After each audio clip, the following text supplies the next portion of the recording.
பொது இடத்துல நீங்க பாட்டுக்கு கை நீட்டி அறைவீங்க, அசிங்கப்படுத்துவீங்க, அப்புறம் தனியா கூட்டிட்டு வந்து சமாதானப்படுத்துவீங்க. நான் சமாதானம் ஆயிடணும்ல? ஏன் மேல கை நீட்டுறதுக்கு யாருங்க உங்களுக்கு அதிகாரம் கொடுத்தது? சொல்லுங்க. திரும்ப நான் கை நீட்டுறதுக்கு எவ்வளவு நேரம் ஆகும்?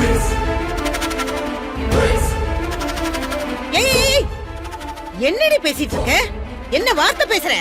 ஏய், கை நீட்டுவியா? கை நீட்டுவியா? எங்க நீட்டு பாப்போம். அப்படியே உடைச்சு அடுப்புக்குள்ள வச்சிரும் பாத்துக்கோ. அம்மா அம்மா அம்மா அம்மா ப்ளீஸ்மா, நீங்க டென்ஷன் ஆகாதீங்க. தப்பு என் மேலதான்.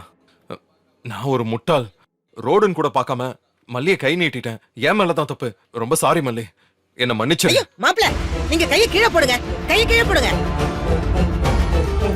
இவகிட்ட போய் என்ன மன்னிப்பு கேட்க வேண்டி கிடக்கு. இவ கொஞ்ச நாளா நடந்துக்கிறத பாக்குறதுக்கு எனக்கே அப்படியே கடுப்பா இருக்கு. உங்க இடத்துல மட்டும் நான் இருந்தேன்னு வச்சுக்கோங்களேன், மொத்த வேலையை அவளை அடிச்சு துரத்து விட்டுருப்பேன். திமிரு பிடிச்சவ, என்ன ஆட்டம் போட்டுட்டு இருக்க?